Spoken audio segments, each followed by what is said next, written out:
Halo teman, halo friend. Kita jumpa lagi di acara Speak Up with Ernest Suwer.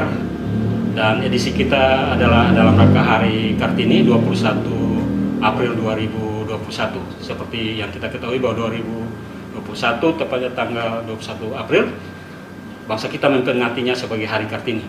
Dan dalam rangka itu Ersu Channel melalui acara Speak Up with Ernest melakukan speak up atau perbincangan dengan beberapa Kartini terpilih di Rotendao dari berbagai profesi, di birokrasi maupun di yudikatif dan di bidang-bidang lainnya. Dan pada saat ini kita berkesempatan untuk berbincang-bincang atau speak up dengan Ibu Ketua Pengadilan Negeri Kabupaten Rotendao, Ibu Beauty DS Himatau SHMH ya. Terima kasih Ibu untuk kesempatannya. Iya, terima kasih sama-sama. Oke, ini Ibu Ketua PN, kita akan bincang-bincang karena kita tahu bahwa Ibu Ketua adalah seorang Kartini yang berkarir di bidang yudikatif, dan sepengalaman saya untuk Rotendao baru pernah ada Ketua PN yang adalah seorang perempuan seperti itu. Baik Ibu Ketua, Ibu Beauty, 21 April, tepatnya besok, karena hari ini 20, bangsa Indonesia akan memperingati Hari Kartini, sebuah penghargaan terhadap seorang perempuan masa lalu yang perjuangannya begitu gigih untuk memperjuangkan emansipasi atau penyetaraan antara perempuan dan laki-laki. Sebagai seorang perempuan yang berkarya di bidang yudikatif sebagai seorang hakim ya, dan jabatan Ketua PN, mungkin pertama sekali kita ingin mendapatkan refleksi atau impresi dari Ibu Ketua terkait Hari Kartini ini. Tentunya adalah sosok perjuangan Kartini dan nilai-nilai perjuangan yang diwariskan kepada perempuan Indonesia hingga saat sekarang, Ibu. Iya, jadi Kartini pada masanya dan Kartini pada masa sekarang. Iya. Kartini pada masanya berusaha untuk kesetaraan emansipasi ya antara laki-laki dan perempuan. Jadi perempuan juga harus bisa. Nah, terkait dengan saya sebagai Ketua Pengadilan Negeri Rotendao, saya sangat menyambut baik sekali ada Ernest YouTube channel ya, ada program seperti begini untuk memunculkan Kartini-Kartini yang ada di pengadilan, yang ada di Kabupaten Rotendao. Nilai-nilai Kartini yang sudah ditanamkan pada tahun 1818 ya, pada abad ke-18 itu menjadi fundamental bagi kita semuanya perempuan, bahwa kita juga bisa maju seperti yang siapa saja bisa lakukan. Laki-laki bisa kerja kantoran, perempuan sekarang juga bisa kerja kantoran. Laki-laki bisa jadi ketua pengadilan, perempuan juga bisa jadi ketua pengadilan. Amin, amin. Mungkin tadi Pak Ernest katakan bahwa ini pertama kalinya ada seorang ketua pengadilan negeri perempuan di Rotendao. Iya, saya melihat dari berdirinya Pengadilan Negeri Rotendao sejak tahun 2005, tanggal 14 Desember 2005 sampai dengan sekarang, ini memang pertama kalinya ada Ketua Pengadilan Negeri Perempuan di Kabupaten Rotendao ini.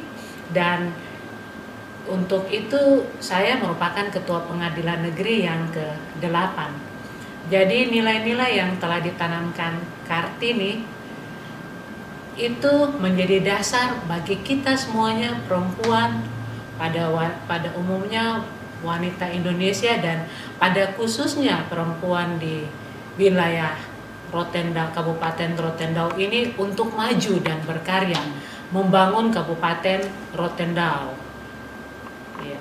Itu Ya. warisan dari perjuangan Kartini Ibu Ketua ya. Iya. Ibu Ketua, kalau kita membaca perjuangan Kartini, salah satu yang mendasar adalah selain kesetaraan pada hasil akhir, tetapi juga beliau memperjuangkan supaya perempuan memperoleh pendidikan yang setinggi mungkin. Nah, dalam kaitannya dengan Ibu Ketua, kalau saya melihat dari profil Ibu Ketua, selain sarjana hukum sebagai dasar ya, tetapi juga ada magister hukumnya, level kesarjanaan atau level pendidikan berikutnya master. Bagi Ibu sendiri pendidikan itu seperti apa?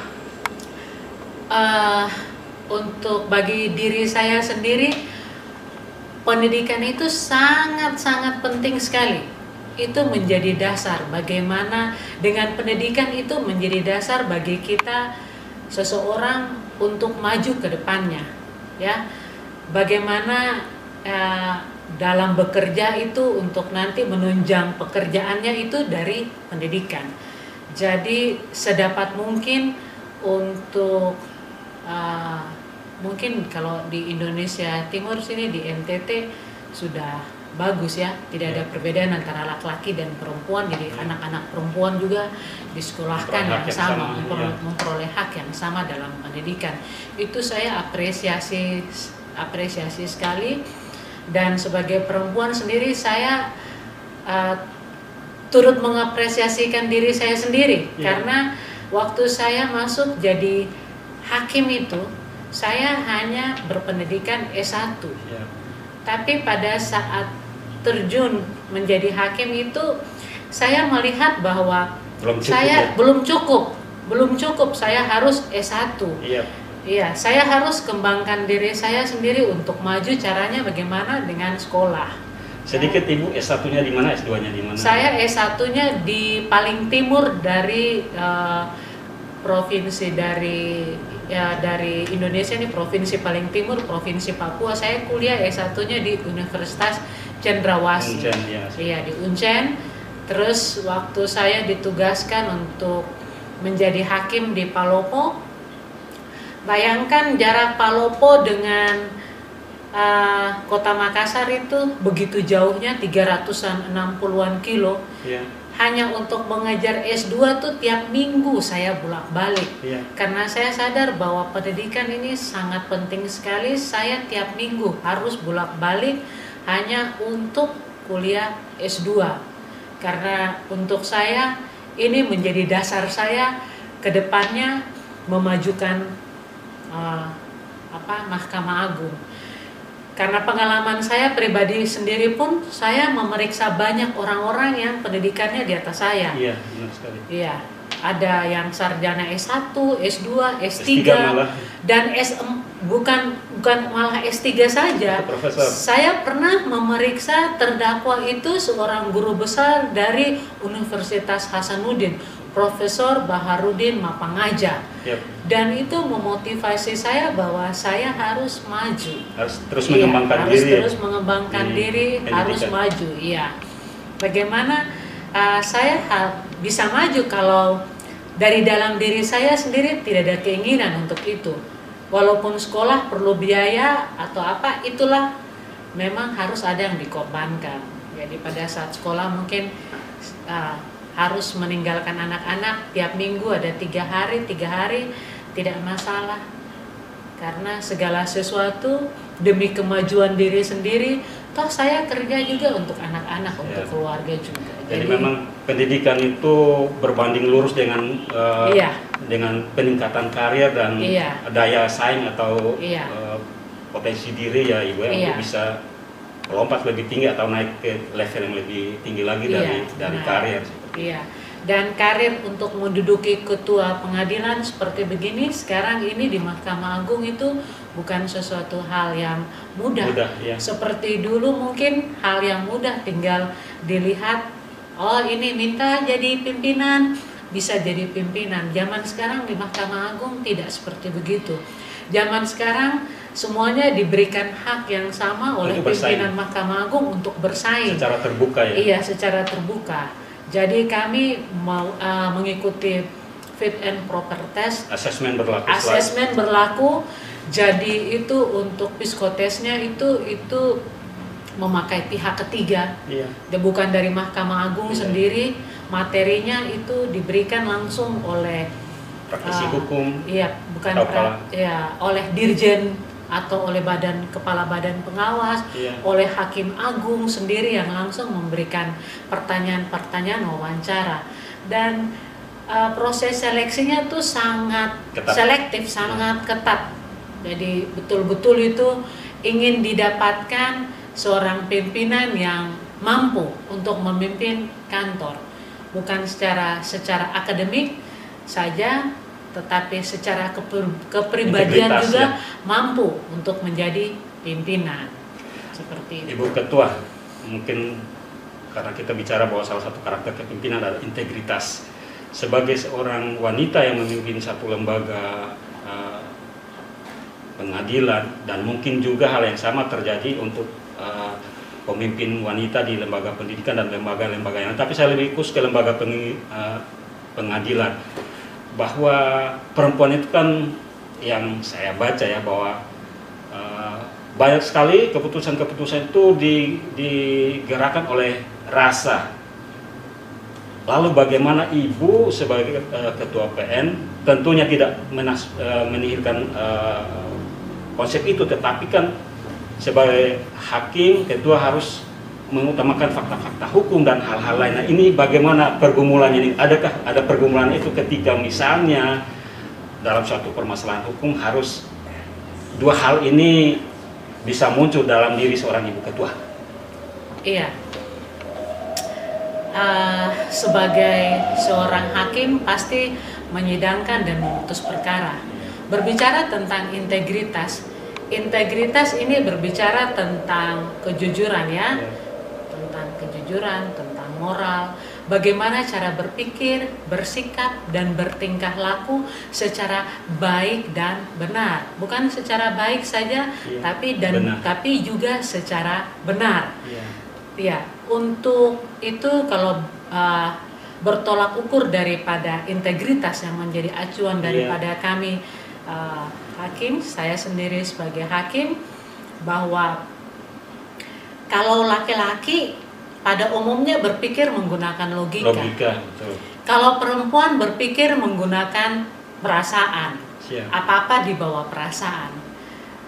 Tetapi dalam dunia peradilan kami memutus semuanya harus berdasarkan fakta. Fakta hukum. Iya, fakta hukum, apa yang terjadi, faktanya apa yang benar, itu yang akan kami menjadi tolak ukur untuk kami memutus suatu perkara.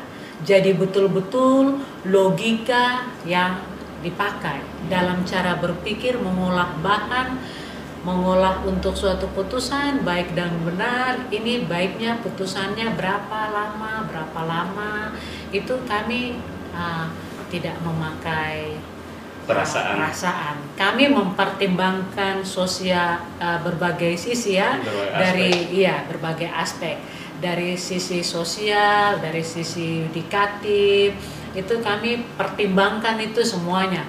Jadi kami berpikir, jadi bukan terbawa perasaan, tidak. Kami tidak akan terbawa perasaan, karena ada hubungan ini, tidak. Kami harus profesional. Itu memang salah satu syarat utama. Syarat utama pedoman perilaku hakim kami adalah salah satunya itu ya. Dan itu sudah setiap hakim sudah tidak ada masalah dengan dirinya lagi tentang perasaan di dalam ketika mengambil keputusan, menyidangkan dan memutuskannya. Ibu Ketua. Ibu, kita ingin tahu dulu perjalanan karir dari Ibu Ketua nih. Karir di bidang hukum mulai dari hakim ini. Sedikit cerita bagi kita, Ibu. Iya. Karir saya itu, saya mulai masuk itu jadi calon hakim di Pengadilan Negeri Jayapura sebagai calon hakim sampai tahun 2005. Sejak tahun 2001 sampai 2005 saya menjadi calon hakim. Selepas daripada itu tahun 2005 sampai 2009 saya menjadi hakim pertama di Pengadilan Negeri Merauke, paling timur sekali dari Indonesia. Itu dari 2005 sampai 2009. Sejak 2009 akhir bulan November sampai 2011, sekitar 1 tahun 6 bulan begitu ya, 2011 itu saya menjadi hakim di Pengadilan Negeri Biak. Masih di Papua juga. Masih di Papua juga, ada sekitar 1 tahun 6 bulan, 1 tahun 5 bulan atau 6 bulan di Pengadilan Negeri Biak. Selepas dari Pengadilan Negeri Biak, karena suami ditugaskan di Pengadilan Negeri Lembata di NTT, Jadi saya minta untuk bisa tugas bersama-sama. Iya. Ternyata oleh pimpinan Mahkamah Agung saya ditugaskan di Pengadilan Negeri Lembata. Hampir 3 tahun saya tugas di Pengadilan Negeri Lembata sampai 2014 awal Februari. Terus dari sekitar bulan Maret itu saya keluar dari Pengadilan Negeri Lembata. Saya ditugaskan di Pengadilan Negeri Palopo sampai 2018. Dari 2014 sampai 2018 saya di Pengadilan Negeri Palopo. Semuanya tempat tugas yang tadi saya sebutkan, itu saya menjadi hakim biasa, kecuali di Pengadilan Negeri Jayapura menjadi calon hakim. Tapi kalau untuk di Biak, Lembata, dan Palopo saya menjadi hakim. Pada saat tahun 2017 saya dipanggil untuk mengikuti profile assessment untuk menduduki pimpinan pengadilan untuk kelas 2, karena Rote juga termasuk dalam kelas 2. Pada saat itu saya lulus. Sejak tahun 2017 saya sudah lulus. Kendalanya itu karena suami saya juga kebetulan hakim juga. Bapak juga hakim. Jadi kami itu selalu tawar-menawar mengenai tempat tugas. Benar sekali. Siapa yang mengalah, siapa yang ini, siapa yang apa, siapa yang ini. Nah, puji Tuhan saya ditempatkan di Pengadilan Negeri Rotendao sebagai wakil. Pada saat itu saya ingat saya dilantik itu saya mulai bertugas. Saya turun dengan pesawat pagi jam 7, jam setengah 10 saya dilantik jadi wakil di Pengadilan Negeri Rotendao. Tanggal 27 Agustus tahun 2018. Jadi pada saat itu saya mulai menjabat sebagai wakil ketua pengadilan negeri, mulai bekerja di Pengadilan Negeri Rotendao. Dan pada 1 November 2019, 1 tahun sekitar 3 bulan ya, hampir 3 bulan saya diangkat kembali, dilantik untuk menjadi ketua Pengadilan Negeri Rotendao. Jadi walaupun tempatnya paling selatan, betul sekali, paling selatan dari NKRI, tapi tetap bersyukur karena disinilah Ibu, diberi kepercayaan. Iya, disinilah diberi kepercayaan, disinilah piring makan saya.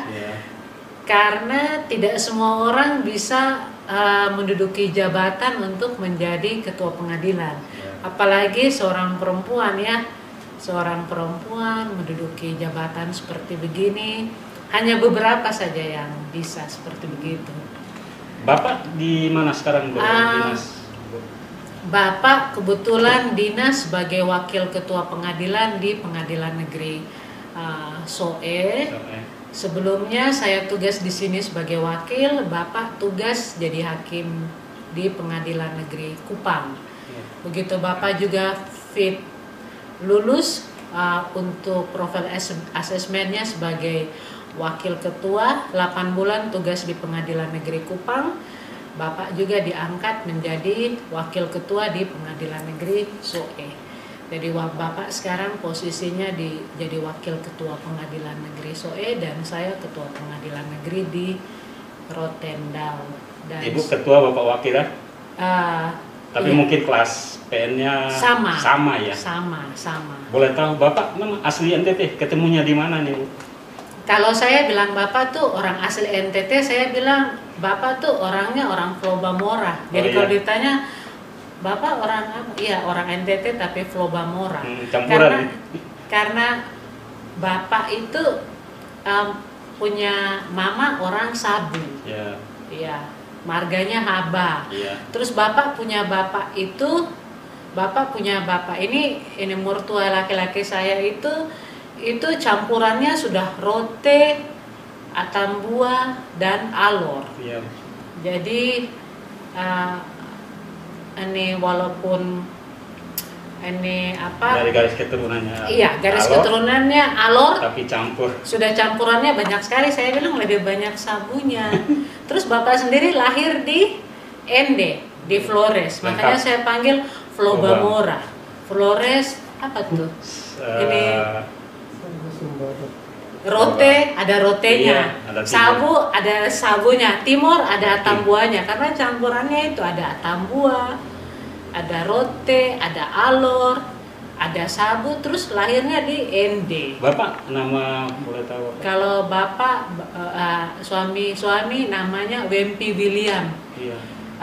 James Duka, Bukan. marganya Duka. Iya. Anak-anak berapa Ibu Ketua? Anak-anak ada 2 orang. Iya. Ya, yang pertama itu Danilo kelas 4 SD, Iya. yang kedua itu Adriel kelas 2 SD. Semuanya ada ikut bapak di SOE. Jadi saya wajib harus pulang-balik terus. Iya, makanya saya sering juga ketemu di pesawat yang mobilitas karena memang tuntutan harus dekat dengan keluarga, walaupun pekerjaan dua-duanya harus jalan ya Bu ya. Iya. Menjalankan tugas sebagai seorang Kartini harus bisa manage semua. Iya. Ya, jadi untuk menunjang ini berkaitan dengan kerjaan saya juga. Iya. Untuk menunjang kerjaan saya ada cerita lucu. Iya. Jadi untuk menunjang kerjaan saya biar saya waktu tugas di Palopo bisa kuliah juga. Iya. Karena anak-anak masih kecil, saat itu saya memakai asisten rumah tangganya 3 orang. Iya. Jadi karena saya memakai asisten rumah tangga, karena perhitungan saya harus kuliah bermalam di Makassar 3 malam dari Jumat sampai hari Minggu, Jumat, Sabtu dan Minggu. Jadi pakai asistennya 3 orang. Mungkin tetangga-tetangga sekitar rumah tuh lihat kok rumah ini nih terlalu banyak orang ya. Jadi kalau asistennya selalu ditanya, selalu bilang mereka bantu kerja, itu rumahnya bos. Selalu kok orangnya banyak sekali. Dipikir saya nih ini penyalur tenaga kerja. Iya. Jadi suatu kali saya pulang kantor, terus ada ini asisten rumah tangganya, Mama, kami takut, Mama jangan serahkan kami ke orang itu. Kenapa? Orang itu datang mau ambil kami salah satu untuk bawa kerja di rumahnya. Kenapa begitu? Terus asistennya bilang, kalau Mama tidak mau kami kerja dengan Mama lagi, tidak butuh, jangan kasih kami ke orang, pulangkan kami saja ke NTT. Karena Mama ambil kami tuh ketemu dengan suami dan orang tua. Jadi saya tuh sampai bertemu dengan orang yang datang, saya katakan bahwa saya ini bukan penyalur. Saya ini bukan penyalur.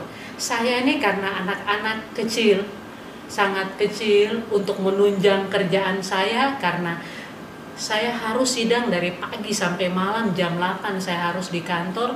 Jumat, Sabtu, Minggu 3 malam saya tidak tidur di rumah. Saya harus memakai asisten itu sampai 3 orang. Itu bukan karena apa, harus ada yang saya korbankan. Saya anak 2, jadi 1 asisten jaga 1 jaga 1, yang 1 masak. Hanya untuk saya nyaman bahwa ada yang jaga anak-anak saya. Itu salah satu bentuk juga dari apa yang harus saya buat untuk anak-anak saya. Saya tidak bisa mendampingi, bukan berarti bahwa asisten ada itu bisa mewakili saya, kasih sayang saya. Tetap saya berbicara tentang kualitas. Jadi pulang tetap saya harus tetap ada quality time. Iya, quality time.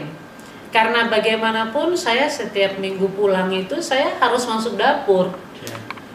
Saya bilang quality time karena mungkin ibu-ibu lain mungkin lebih fokus kerja kantoran. Kalau saya tidak, saya kerja kantoran. Kapanpun saya di rumah, saya akan mengerjakan pekerjaan rumah. Iya, mengerjakan pekerjaan rumah, masuk dapur untuk masak makanan. Dan ini makanan yang saya masak itu untuk anak-anak itu selalu dinantikan. Jadi begitu saya, Mama besok pulang. Iya, Mama besok pulang, besok berangkat. Ini nanti tolong bikin ini ya, ayam petis. Itu requestnya tuh sudah dari rote sini. Iya. Besok mau berangkat pagi, itu sudah di request dari sini. Jadi kadang saya pulang turun dengan pesawat langsung, saya sudah harus langsung menuju pasar, sudah harus siapkan bahan untuk mereka. Anak-anak di Kupang? Anak-anak di SOE. Oh, di SOE. Iya, ke SOE lagi, dari rote Kupang ke SOE lagi? Iya, harus ke SOE lagi, harus karena Bapak kan sudah pindah di SOE. Iya. Kami bukan asli orang di sini, maksudnya suami juga kan lahir di ND, terus umur 6 tahun kan sudah dibawakan sama orang tua kan kebetulan mertua kan polisi, Iya. jadi tugas di Papua. Jadi keluarganya semuanya di sana, saudara-saudaranya semuanya di sana. Saya juga sama. Jadi ketemunya di mana nih Bu? Di Papua kan?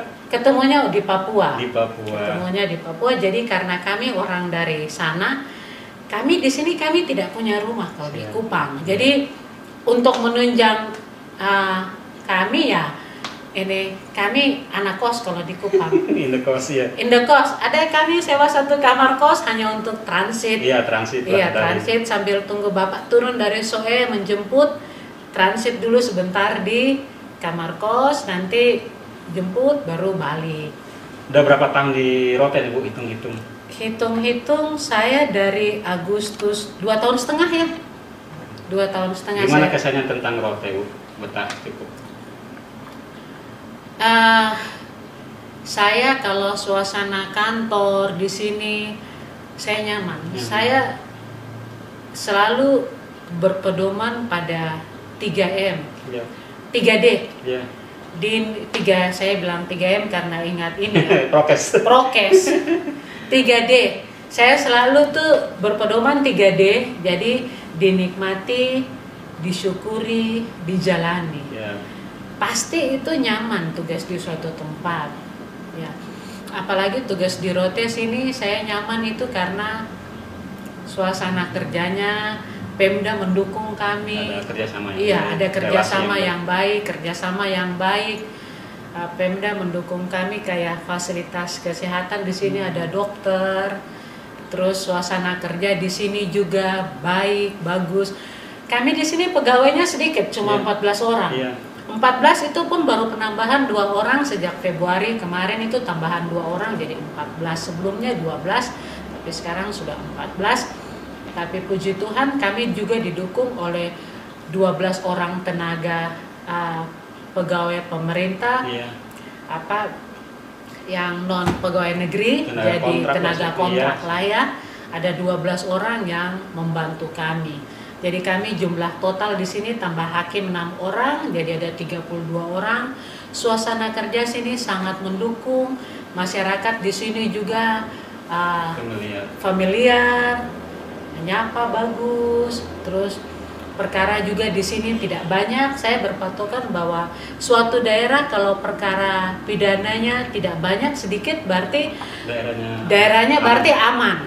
Oh iya, bicara tentang perkara, karena Ibu sudah ini, bisa digambarkan 2020 itu dominannya itu apa Bu? Terus kuartal pertama 2021 ini. Iya, rata-rata perkara kalau di Rote sini untuk perkara perdata rata-rata banyak itu kalau dibanding perkara kalau cerai dulu, perkara perdata, cerai dan tanah lebih banyak. Iya. Memang perkara cerai. Iya. Iya. Meningkat ya Bu? Iya, lumayan. Terus lumayan meningkat. Kalau untuk perkara pidana dengan jumlah penduduk yang sedikit ya, sekitar 160.000 orang, dengan jumlah penduduk ini perkara pembunuhan untuk di Rote lumayan banyak. Kalau untuk dibanding dengan jumlah penduduk lumayan banyak, karena rata-rata 1 tahun kami tangani 2 sampai 3 perkara, ya 3 perkara yang kami sidangkan. Itu yang kami sidangkan, belum yang tidak terungkap ya. Iya. Yang ada beberapa kasus kan yang belum terungkap. Paling banyak di sini itu kalau dibanding dengan jumlah penduduk. Ya paling banyak di sini juga itu perkara-perkaranya itu perkara-perkara KDRT. Banyak itu perkara KDRT, terus sama penganiayaan. Rata-rata mungkin karena pengaruh budaya di sini, keakraban, suasana kumpul itu didapat dengan makan dan minum. Iya, budaya itu kan kayak masuk acara adat itu harus ada minum ya, sopi. Nah itu tidak bisa terlepas juga. Akhirnya kadang itu ini berbicara kembali kepada individu. Masing-masing orang mungkin pada terpengaruh minuman, tidak terkontrol, akhirnya terjadi beberapa tindak pidana itu yang pengaruh karena minuman keras. Oke, Ibu Ketua, di Hari Kartini ini dan melihat realitas Rote banyak, bukan banyak, belum ada atau belum cukup lah yang terjun ke profesi hakim ataupun mungkin jabatan dari hakim itu khusus untuk perempuan. Ini saran ibu, pesan ibu kepada perempuan-perempuan Rotendao terkait dengan apakah mereka tertarik ke bidang hukum atau tidak, itu seperti apa ibu? Iya. Ketua. Saran ini saya secara pribadi untuk wanita-wanita, perempuan-perempuan siapa saja ya yang tertarik untuk menjadi hakim, saya sangat berharap sekali bahwa dunia peradilan ini, dunia yudikatif bukan hanya milik kaum laki-laki, tapi juga milik kaum perempuan. Perempuan-perempuan, wanita-wanita di daerah lain bisa untuk menjadi hakim, ya. Kenapa perempuan-perempuan di Rote ini tidak mencoba? Batas umur penerimaan hakim kalau tidak salah umur 35. Kadang 35, kadang mereka turunkan 30, bisa dilihat persyaratannya. Jadi siapa saja yang ingin tertarik menjadi hakim, silahkan. Untuk menjadi hakim mudah kok. Sekolah SH, sarjana hukum. Ada ini buka lamaran di Mahkamah Agung, daftar dan ikuti. Pasti bisa. Memang standarnya standar nasional karena sistem CAT ya.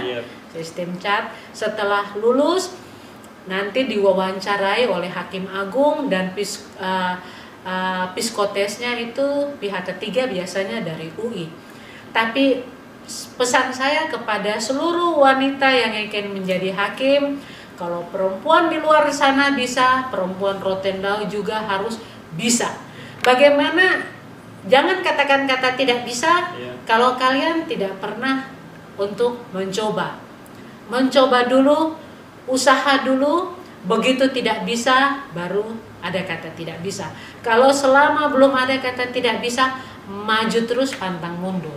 Tentu dengan syaratnya belajar semaksimal mungkin ya. Itu menjadi satu kewajiban ya. Iya, benar. Harus belajar, harus ditunjang juga dengan pendidikan S1.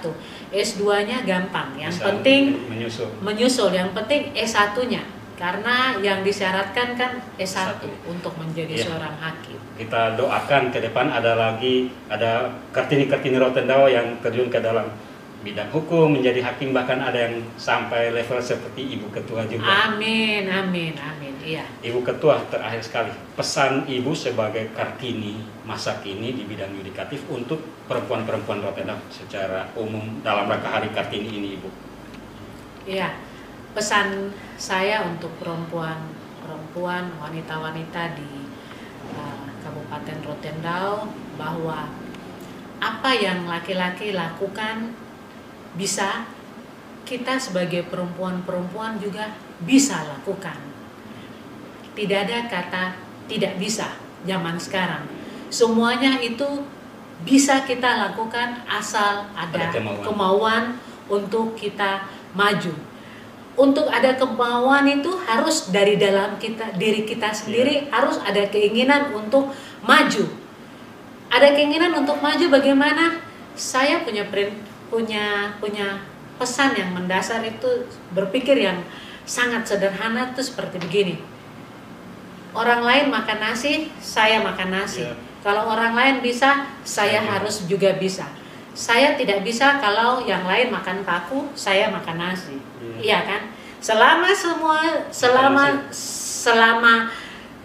masih makan nasi sama-sama, saya makan nasi. Perempuan-perempuan Rotendao juga makan nasi, apalagi makan beras rote yang terkenal enak ya. Pasti bisa lebih maju ke depannya. Ya, jadi maju terus perempuan Rotendao, pantang mundur. Semua perempuan bisa. Semua perempuan bisa, kalian juga bisa. Amin, kita doakan. Mesti ada kemauan yang keras dari dalam ya, Ibu Ketua ya. Ibu Ketua, terima kasih banyak untuk kesempatan bincang-bincangnya bersama Speak Up with Ernest. Kita bincang-bincang tentang Kartini maupun Ibu sebagai representasi atau sebagai prototipe dari Kartini masa kini dalam berbagai perjuangan, kiranya bisa bermanfaat bagi banyak orang ya Ibu ya. Terima kasih, selamat Hari Kartini Bu. Terima kasih, selamat Hari Kartini juga untuk semua perempuan-perempuan Rotendao yang ada di Kabupaten Rotendao. Tetap maju terus, ingat harus ada kemauan dari dalam diri sendiri. Kita doakan ada yang mencapai level seperti Ibu Ketua. Amin. Amin. Ya. Inilah perbincangan kami dengan Ibu Ketua, kiranya bermanfaat. Selamat Hari Kartini.